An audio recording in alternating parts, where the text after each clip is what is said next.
되십니다. 날이 갈수록 주의 사랑이 두루 광명하게 비치고 천성 가는 길 편히 가리니 영원하신 팔에 주의 팔에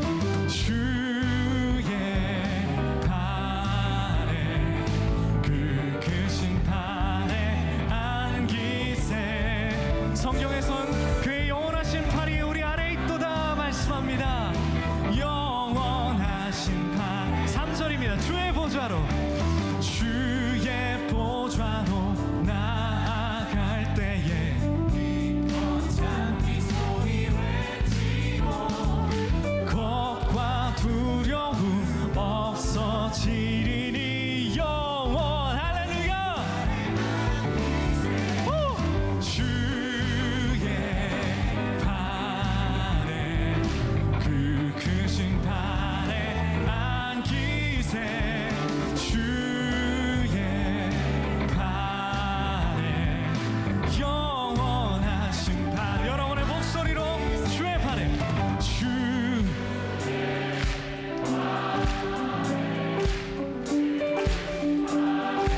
안기세.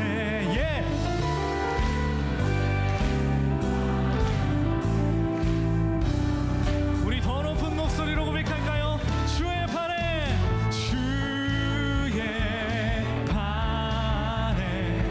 그 크신 팔에 안기세. 주의 팔에 영원한 내 영혼 편히 쉴 곳과 고난 내 영혼 편히 쉴 곳과 풍랑이 일어도 안전한 도구 폭풍까지도 다스리시는 주의 영원한 팔을 지혜. 아멘. 주의 영원하신 팔 함께 하사 항상 나를 붙드시니 어느 곳에 가든지 요동하지 않음은 주의 팔을 능치 못한 것. 여러분이 고백해볼까요? 능치 못한 것 주께 없으니 나의 일생을 주께 맡기면 나의 모든 집을 대신 지시는 주의 영원한 팔을 지혜. 할렐루야.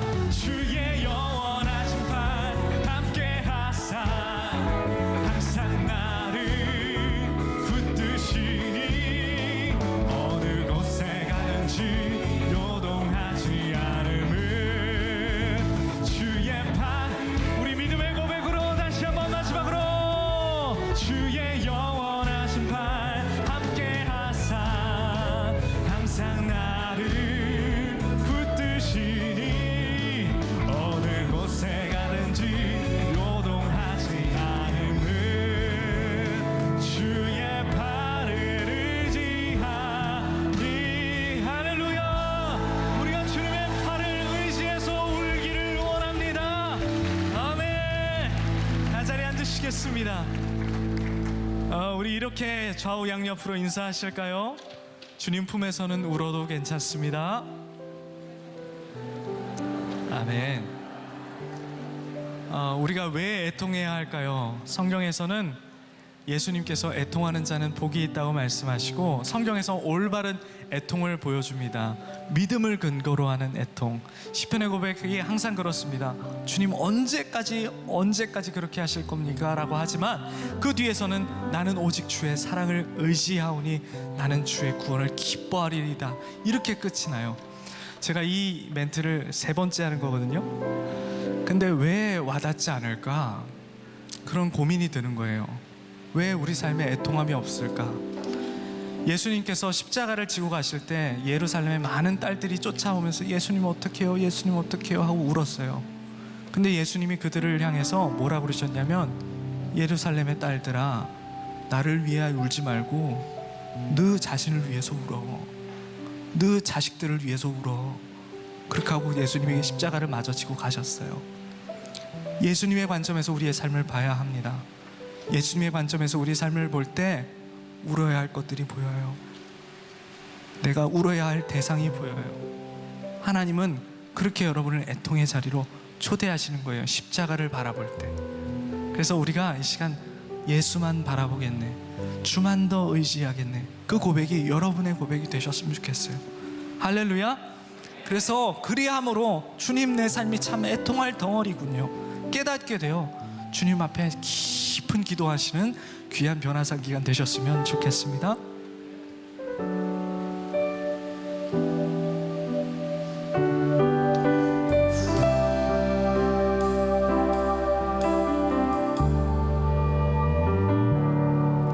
깊은 슬픔에 빠져 있을 때에, 홀로 고통 중에 있을 때, 따스한 사랑 내게 한결같아 연약한 인생 붙드시네.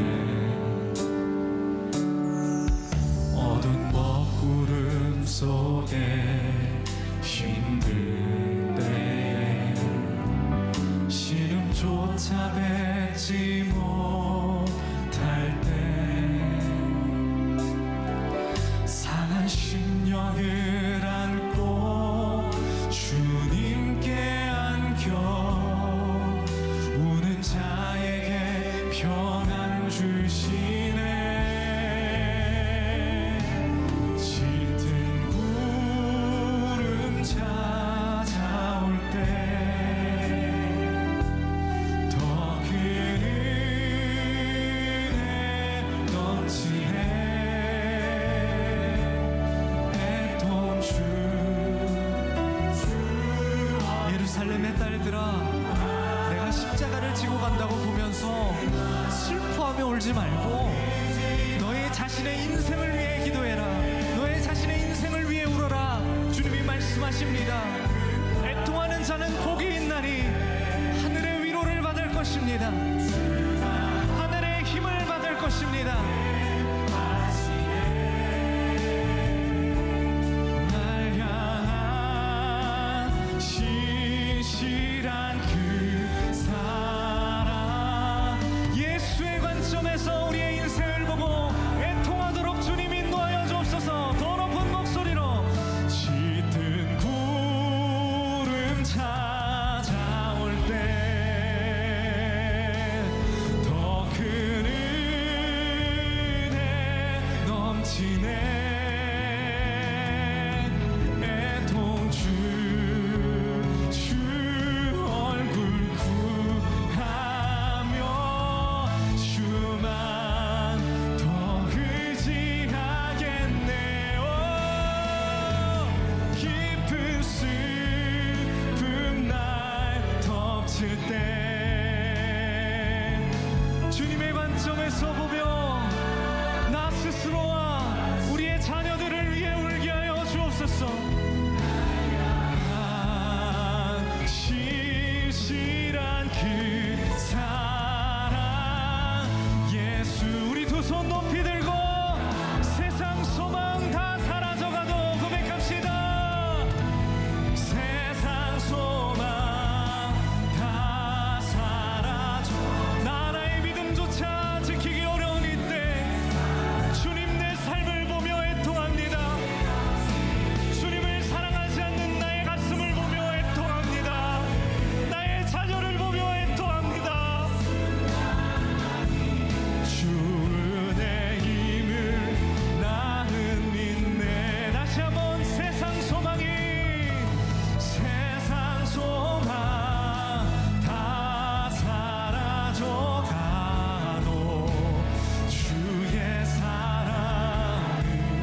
인도하시겠습니다. 예수께서 돌이켜 그들을 향해 이르시되 예루살렘의 딸들아 나를 위하여 울지 말고 너희와 너희 자녀를 위하여 울라.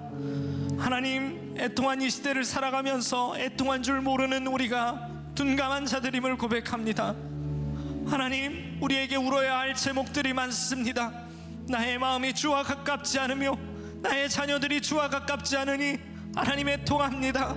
하나님, 이때에 우리가 하나님 우리의 믿음을 지키기 어려운 이때에 끝까지 믿음을 근거하여 주 앞에 애통하며 우는 자들 되게 인도하여 주시옵소서. 평범한 인생에 찾아와서 개입하여 주시고 예수의 십자가의 시선으로 우리의 인생을 자세히 보며 주의 품으로 나아가게 인도하여 주시옵소서. 주를 향한 믿음의 신뢰로 나가기를 원합니다. 애통하는 자는 복이 있나니 저들이 위로를 받을 것이라 말씀하셨으니 주님, 우리에게 하늘의 위로를 허락하여 주시옵소서. 한 주간 예비하신 소중한 말씀들을 듣기 원합니다.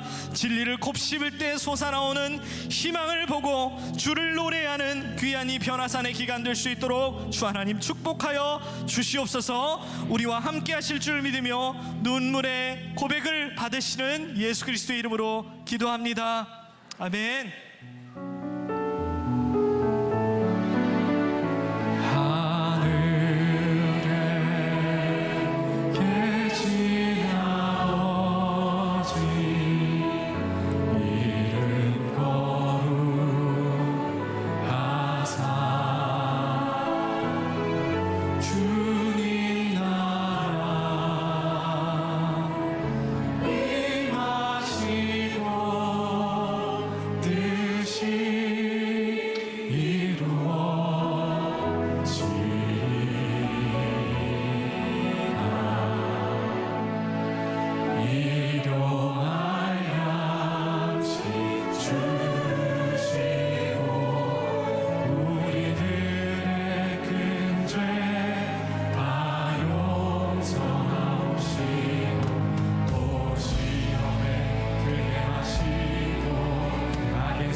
보이지 않는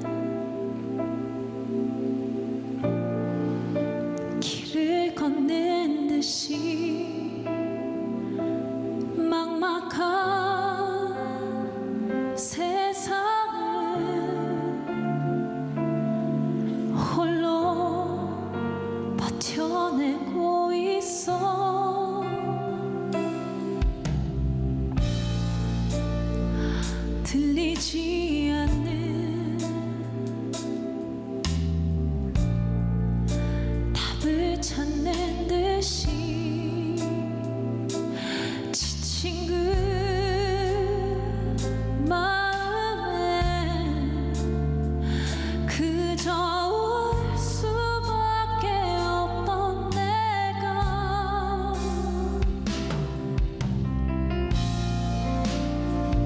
머뭇거리는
검은 구름 속에 깊은 긍휼이 있다. 자, 오늘 이제 그런 주제로 이제 계속해서 한 주간 동안 우리들이 가게 될 거예요.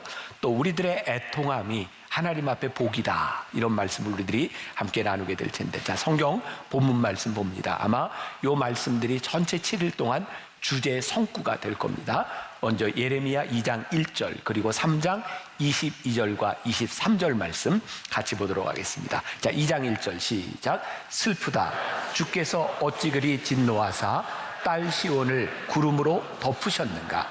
이스라엘의 아름다움을 하늘에서 땅에 던지셨으며 그의 진노의 날에 그의 발판을 기억하지 아니하셨도다. 자, 3장 22절 23절 시작.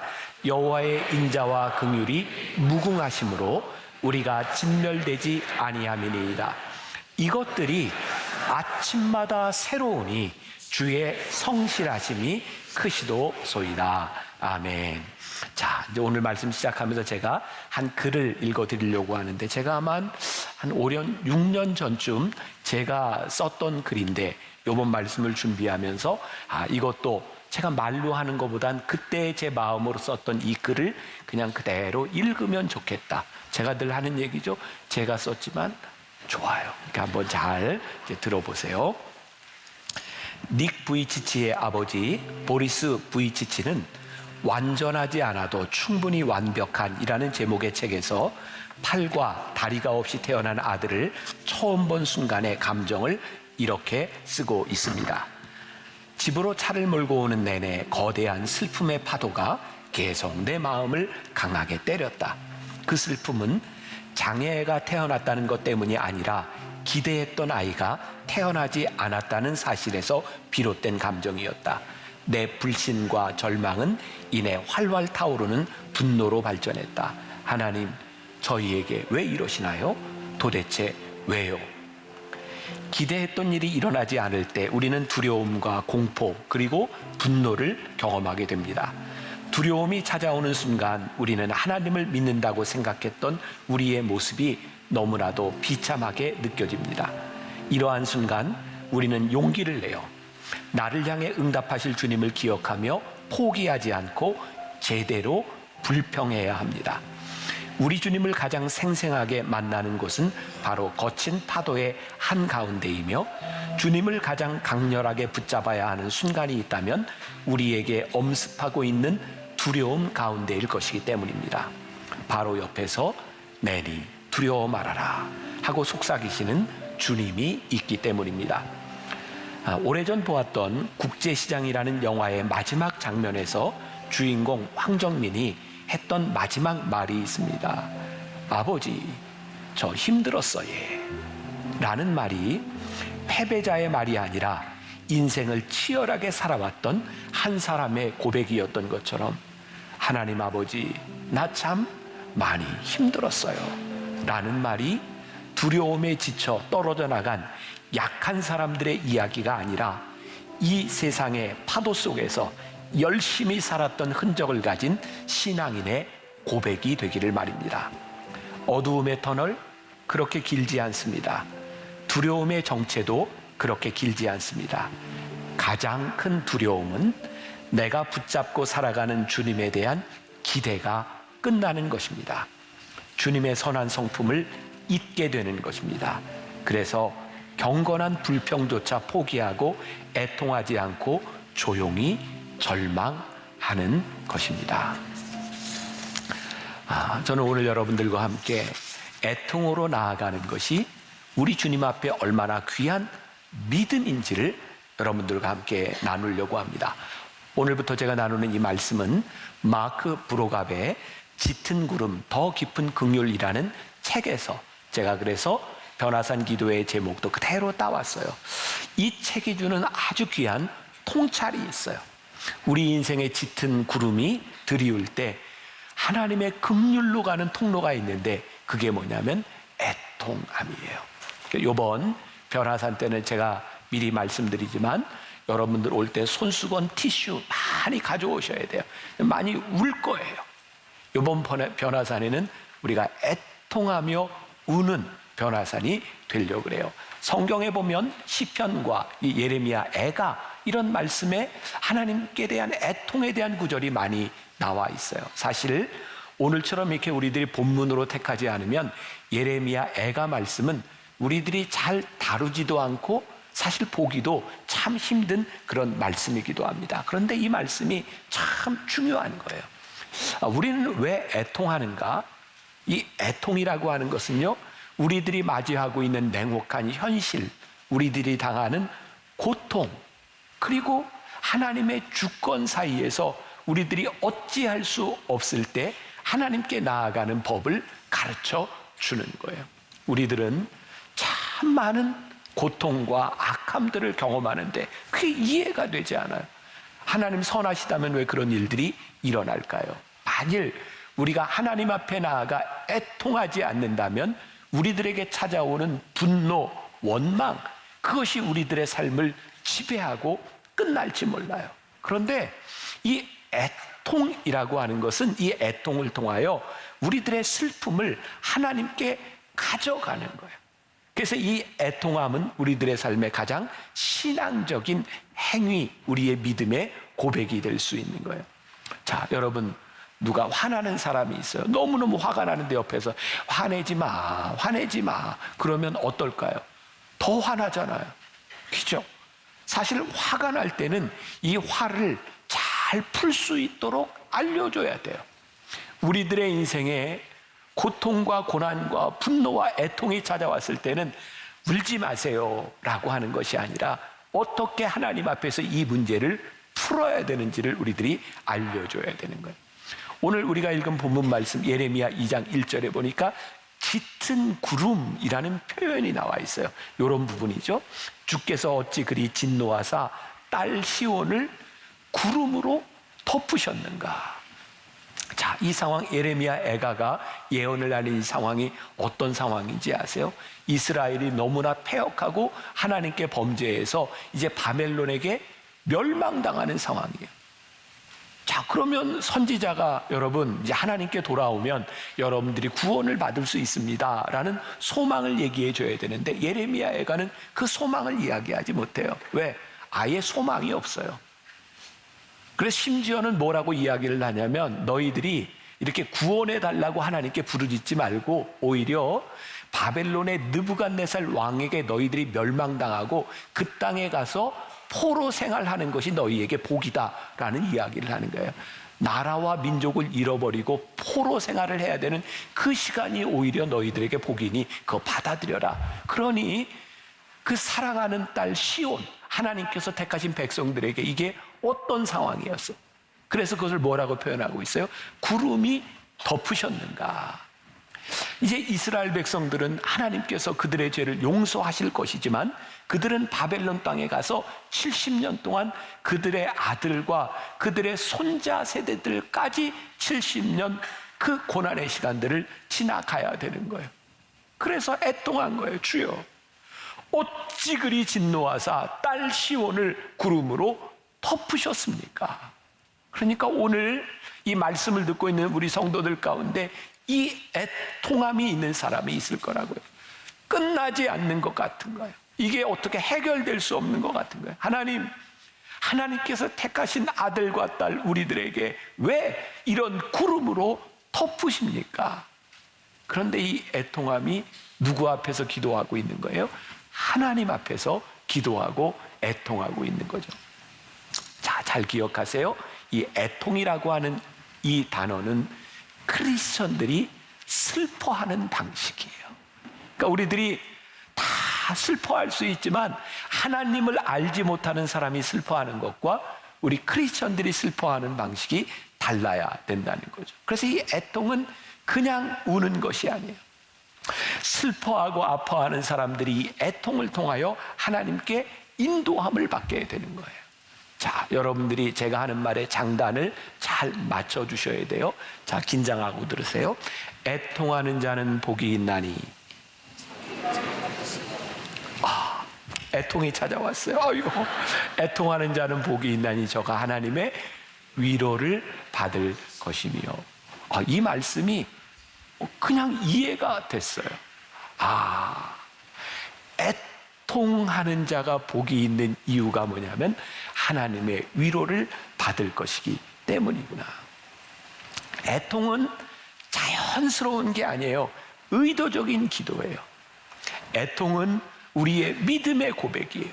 그러니까 우리의 인생의 고통, 슬픔 가운데 우리들이 하나님 앞에 애통한다는 것은 자연적으로 이렇게 나오는 것이 아니라 하나님 앞에 우리들이 믿음으로 나아가야 애통할 수 있는 거야. 이번 변화산에는 우리가 이 애통을 하려고 하는 거예요.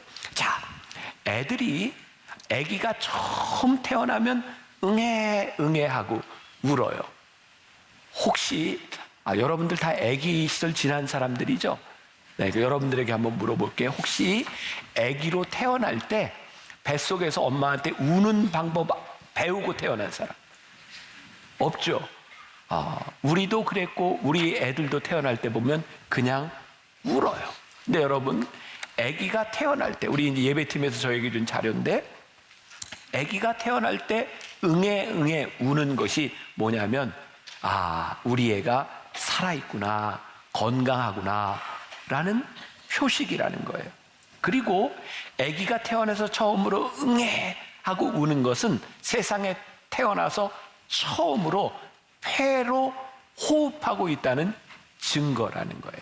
그래서 노던 일리노이 대학의 리찬 교수 연구팀이 이 아이의 울음을 분석하면서 4가지의 의미가 달려있다라고 이야기를 하는데, 첫 번째, 엄마, 아빠, 저 여기 있어요. 저를 봐주세요 라는 의미. 두 번째, 엄마, 아빠, 지금 제 마음 상태가 이래요. 아이들은 울면서 마음을 표시한다는 거예요. 세 번째, 엄마, 아빠, 저는 지금 엄마, 아빠와 소통하고 싶어요 라는 의미고, 네 번째, 엄마, 아빠, 저는 엄마와 아빠를 믿어요. 이 아이의 울음 가운데는 이런 4가지의 의미가 있다는 거예요. 그러니까 우리들이 하나님 앞에 애통하며 운다고 하는 것은 이런 의미를 가지고 있는 거예요. 선하신 하나님 앞에 나아가 우리들이 울 때 이 울음은, 이 애통은 특별한 의미를 가지고 있는 거예요. 자, 이번 변화산 전체 주제 말씀이 될 텐데, 예레미야 애가 3장 22절과 23절 같이 봅니다. 시작. 여호와의 인자와 긍휼이 무궁하심으로 우리가 진멸되지 아니함이니이다. 이것들이 아침마다 새로우니 주의 성실하심이 크시도소이다. 저기 이제 통역 팀에 어떤 청년이 와서 이렇게 찾는 것 같아요. 그러니까 제가 딱 보기에도 일본 사람 같아요. 이렇게 수염도 약간 기르고 약간 이제 마른 스타일의 동양인. 그래서 우리 동산지계 중에 한 분이 이제 일억과 교수가 있어요. 어렸을 때 일본에서 자라고. 그래서 권사님한테, 권사님 저기 처음 온 사람 같아요.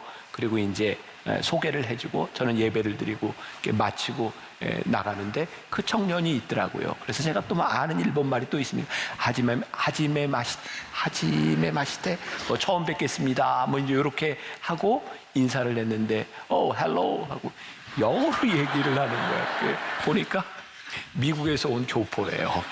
근데 저는 이제 겉모양만 보고. 근데 그 친구가 오늘 나가면서, 목사님, 늘 새로우신 하나님의 은혜, 그 하나님의 mercy, 자비가 저에게 느껴졌습니다. 근데 그 청년이 굉장히 어려운 시간들을 지나가면서 이제 오늘 우리 교회에 와서 이제 예배를 드리게 된 거예요. 저에게 그런 생각이 드는 거예요. 하나님, 그냥 하나님의 말씀이 우리 성도들에게, 하나님의 자비하심이 우리 성도들에게 이번에 느껴지는 변화산이 되게 하여 주옵소서. 마크 브로갑이 이렇게 말을 해요. 한번 들어보세요. 애통은 믿음에 근거한다. 애통은 신학으로 가득한 기도다. 크리스천들은 망가진 세상 속에서도 하나님의 주권과 신실하심을 믿는다. 따라서 애통은 고통과 약속 사이에 위치해 있다. 그렇기 때문에 우는 것은 인간적이지만 애통하는 것은 기독교적이다. 그러니까 우리는 그냥 울려고 하는 게 아니에요. 애통하려고 하는 거예요. 지난해 우리 MMP, 우리가 이제 돕는 그 교회 중에 다산 큰빛교회라고 있어요. 그 목사님이 이제 수요일 날 시리즈 설교를 하는데 제목이 굉장히 독특했어요. 아이고 아이고 이런 제목으로 설교를 하는데 내용이 그런 거예요. 옛날 우리 조상들, 아니 우리들도 슬픈 일을 당하면 아이고 아이고 울잖아요. 근데 어떤 사람은 아이고 아이고 이렇게 울기도 하고 어떤 사람은 아이고 아이고 하고 울기도 해요. 근데 이분은 이렇게 해석을 했어요. 아이고, 저 고자가 고통당할 때 고자잖아요. 그리고 아이구, 저기는 구원할 구자예요. 아이고 내가 아프니, 아이고 내가 아프니, 아이고 나를 구원해 주세요. 옛날 우리 조상 때부터 울었던 저 울음이 이런 의미가 있는 거예요. 아이고 아이고. 오늘 말씀에 너무 잘 맞는 거예요. 하나님, 아이고 내가 아프니, 아이고 나를 구원해 주세요. 그래서 이 아이고 아이구가 이 애통함을 통하여 우리로 하여금 하나님께로 인도해 주고 있다. 그래서 우리들이 이번 변화선 때 배워야 될 것 중에 하나는 뭐냐면 잘 애통하는 거예요. 그럼 잘 애통하기 위해서 우리들이 어떻게 해야 되는가? 애통하며 기도하는 방법을 우리들이 배워야 돼요. 또 오늘은 또 그런 생각이 들었어요. 제가 이제 한 35년 목사가 돼서 설교하지만 제가 설교하는 내용이 새로운 게 하나도 없어요. 맨날 똑같아요, 사실은. 제가 뭐 다른 예와 다른 본문 쓰지만 맨날 똑같지 않아요? 똑같아요. 오늘도 똑같아요. 여러분, 애통할 때 기도하세요. 애통하며 기도하는 거. 사실 우리 애통의 시작은 우리 인생의 고통에서부터 출발해요. 그러니까 사실 고통당하지 않는 사람이 기도하는 게 참 힘들어요. 근데 고통이 애통이 되기 위해서는 하나님과 소통하는 방법을 배워야 고통이 애통이 돼요. 그런데 하나님과 소통하는 게 뭐예요? 기도하는 거예요, 기도. 그래서 제가 아까 강고 시간에 얘기를 하지 못했는데 우리 교회 변화산 새벽기도회 아주 좋은 전통 가운데 하나가 여기서도 기도하지만 우리들이 이제 시간마다 요일마다 앞에 나와서 목회자들과 함께 이제 안수 기도하는 거예요. 목회자들이 뭐 대단한 뭐 신비한 능력이 있는 것은 아니지만 함께 기도하며 애통하는 거죠. 그래서 제가 이번에는 한 가지 다는 못하지만 이번 변화산 기간에 내가 하나 우리 교인들에게 이거 하나 좀 해줬으면 좋겠다. 저 나름대로 생각한 게 지난 3년 동안 우리 교회에 등록한 분들 중에 이 변화산의 안수기도를 경험해 보지 못한 분들이 많이 있어요. 그래서 이번 변화산 때는 지난 3년 안에 등록한 우리 새 가족들은 제가 안수하며 기도를 하려고 해요. 다시 말하지만 저에게 무슨 능력이 있거나 그런 게 아니에요. 단지 목회자의 마음으로 우리 교인들의 애통함을 함께 나누려고 하는 거예요. 그래서 이제 화수, 목금 이제 4일 동안 이번 변화산 때는 우리 지난 3년 동안 왔던 새 가족들을 위한 자리를 따로 만들려고 하고요.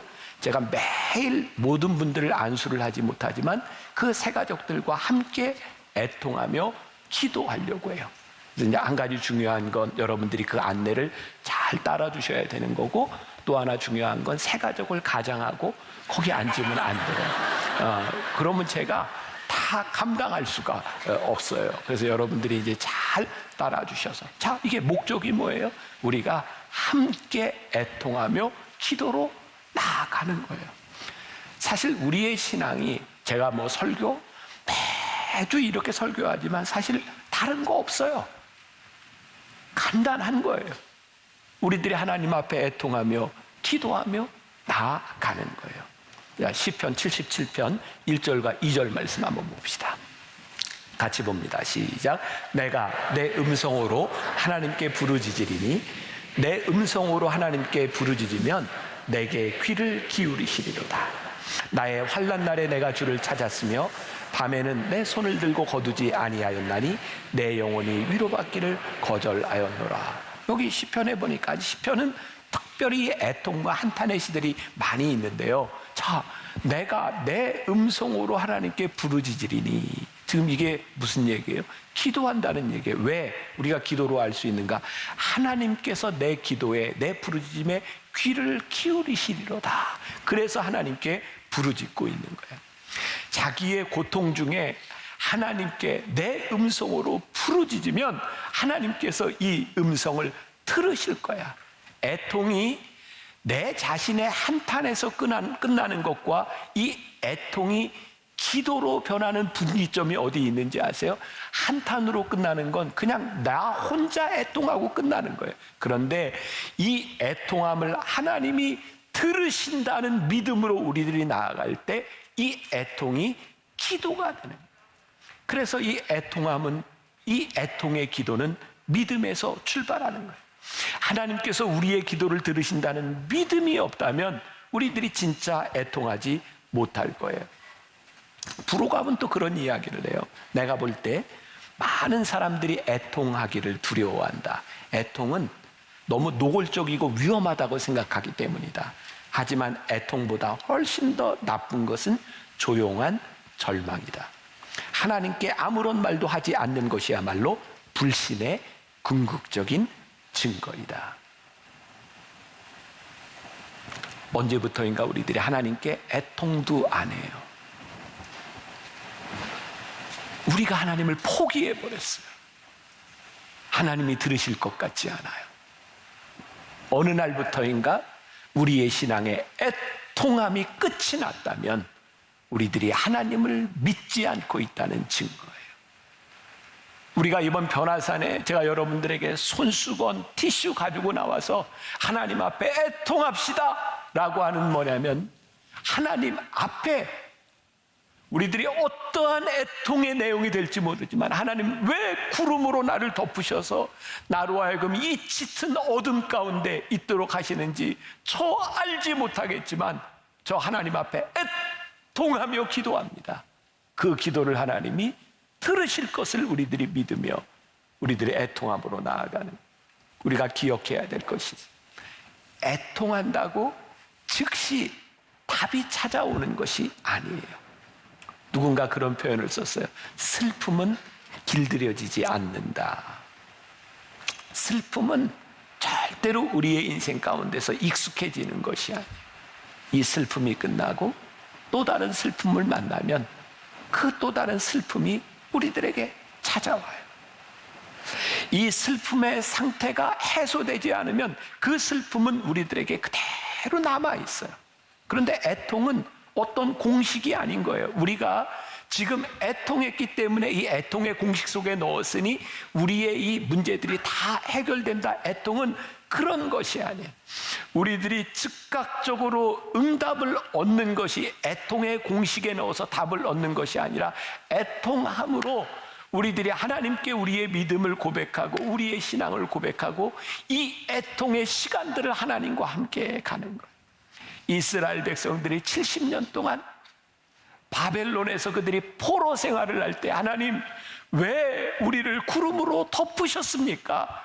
근데 그들이 그 시간들을 견뎌내고 다시 예루살렘으로 돌아올 수 있도록 그들은 애통함 가운데서, 짙은 구름 가운데서 하나님의 은혜를 살아내는 거예요. 자, 이스라엘 백성들, 여러분 성경을 가만히 보세요. 성경에 있는 어떤 위대한 인물들도 인생의 짙은 구름을 비껴간 사람은 없어요. 그게 인생인 거예요. 그러니까 우리가 살면서 이 세상에서 우리들이 슬픔을 만나는 것은 정도의 차이가 있을 뿐이지 그것은 우리들 모두에게 펼쳐지는 일들인 거죠. 저에게도 슬픔이 있고 여러분들에게도 아픔이 있고, 그런데 이 슬픔과 아픔을 우리들이 애통하며 이겨내는 방법이 있는 거예요. 이스라엘 백성들은요, 그들의 역사 가운데 성경을 보면 늘 끊이지 않는 중요한 사건이 하나 있어요. 그게 뭐냐면 홍해를 건너게 하셨던 하나님, 출애굽 시키셨던 하나님, 그 하나님을 더 기억해. 그들의 애통 가운데 그때 우리로 하여금 출애굽 시키시고 홍해를 건너게 하셨던 그 하나님이 그들의 마음 가운데 살아있어요. 그래서 우리들이 애통하며 기도할 때 우리들이 잊지 않고 기억해야 될 우리의 믿음의 추억. 또 지난주, 지지난주 제가 계속해서 했던 얘기예요. 생각해보니까 저 김병삼 목사 설교는 뭐 그렇게 많이 들을 필요가 없어. 어쩌다 하나만 들어도 돼. 똑같은 얘기야. 네? 제가 기념비 얘기하잖아. 계속 기념비 얘기하잖아. 여러분, 여러분들의 삶에 믿음의 기념비가 세워지면 그 기념비가 여러분들을 붙잡아 줍니다. 오늘 여러분들이 애통하며 하나님 앞에 기도했던 그 믿음의 고백이 여러분들의 인생의 기념비가 되면 그 기념비가 앞으로 여러분들의 인생의 애통함 가운데 여러분들을 지켜주게 될 것입니다. 자, 말씀을 준비하며 보았던 그 박순희 시인의 시입니다. 죄송하지만 전 이분은 잘 몰라요. 근데 참 좋습니다. 한번 읽어드릴게요. 사람들은 날이 밝으면 동산 위로 해가 솟았다고 말한다. 한낮이 되어 그림자가 짧아지면 해가 머리 위에 와 있다고 말한다. 저녁 노을마저 사위고 숲이 어둠에 잠기기 시작하면 해가 넘어갔다고 말한다. 해는 하루 종일 그 자리에 있었는데 사람들은 해가 하루 종일 움직였다고 말한다. 너무 좋아. 우리는 우리 인생의 슬픔을 만날 때 하나님 어디 계셨냐고, 또 여러분들 인생에 아주 절정기에 좋은 시간을 지나갈 때 하나님 어디 계셨냐고. 근데 하나님은 늘 그 자리에 계셨다. 오늘 우리들이 하나님 앞에 애통할 수 있는 이유, 애통의 기도를 드릴 수 있는 이유, 늘 그 자리에 계신 하나님 앞에 우리들의 애통함을 가지고 나아가는 거예요. 그러니까 잘 애통하는 방법이 첫 번째는 기도고, 또 잘 애통하는 방법 중에 하나는 뭐냐면 하나님 앞에 불평을 잘 하는 거예요. 그래서 이번 변화산 기간에는 우리들이 애통으로 하나님의 긍휼을 경험하기 위하여 잘 불평하는 법을 배워야 되는 거예요. 자, 저는 경건한 불평이 있고 불경한 불평이 있다고 생각해요. 자, 이 분기점이 뭘까요? 불경한 불평은 그런 거예요. 하나님이 계시지 않다고 믿으며 하나님의 존재를 의식하지 않고 불평하는 거예요. 그러면 그 불평 가운데는 별 얘기가 다 나올 수 있어요. 그런데 하나님이 계시다고 믿는 사람이 하는 불평은 하나님 앞에서예요. 하나님이 계시지 않는다고 믿는 사람의 불평은 하나님이 아무것도 하실 수 없다고 생각하는 거예요. 그냥 불평인 거예요. 근데 하나님의 계심을 믿는 사람의 불평은 하나님이 이 불평을 들으시고 하나님이 일하실 수 있다고 믿는 사람들이 하는 불평이에요. 그러니까 믿음이 있는 사람이 하는 불평이 있고 믿음 없는 사람이 하는 불평이 있는 거예요. 자, 우리가 왜 이번 변화산의 짙은 구름 가운데 더 깊은 은혜를 경험하자, 하나님 앞에 믿음의 사람들이 나와서 우리들이 불평하자는 거예요. 자, 만나교회 참 여러 특징들이 있지만 담임 목사가 설교하면서 교인들한테 하나님한테 불평하라 그래. 야, 참 이런 교회 봤어요? 근데 요번에 와서 마음껏 하나님 앞에 불평합시다. 왜? 하나님이 우리의 불평을 들으실 테니까.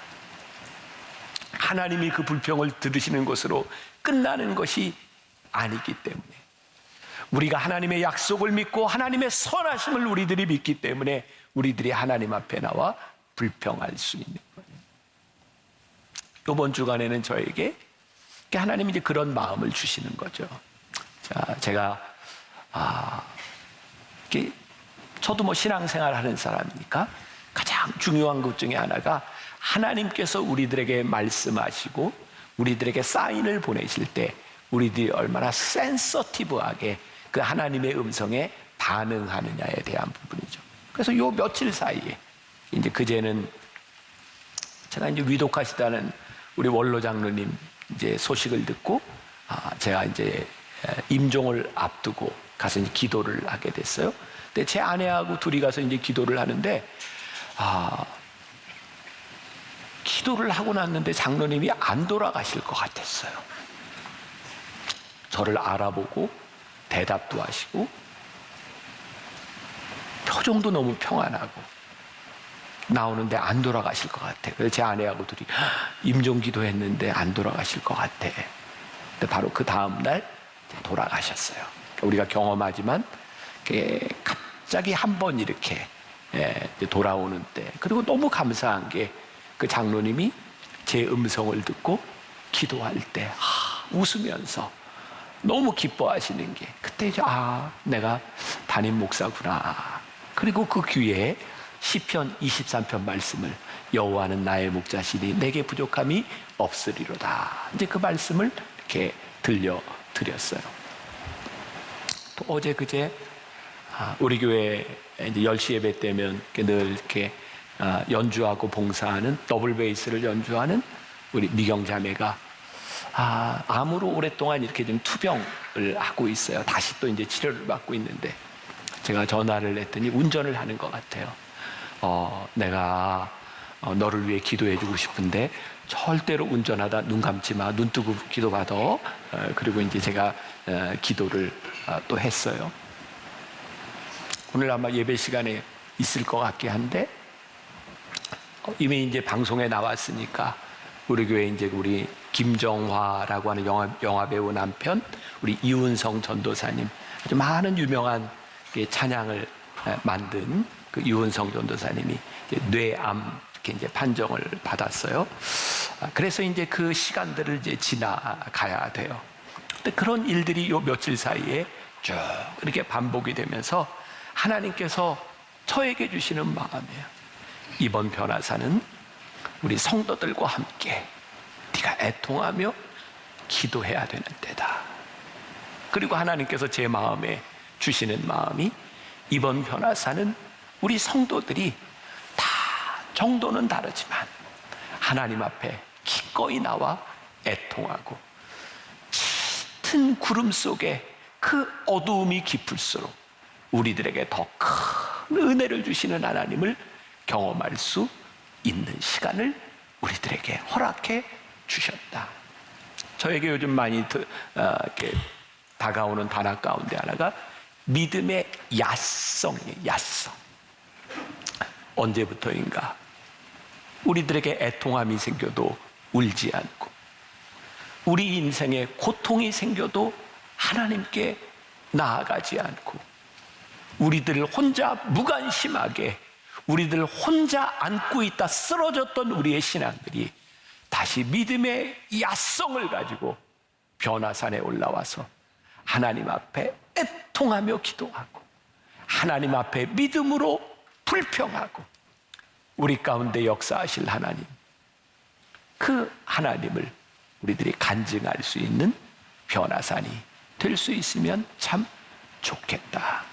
저에게 주셨던 그 마음이 여러분들에게도 동일하게 주실 마음이리라 생각하고, 우리 승리하는 또 변화산, 우리들이 애통하며 하나님 앞에 나아가는 여러분들 한 사람 한 사람이 되시기를 주님의 이름으로 간절히 축원합니다.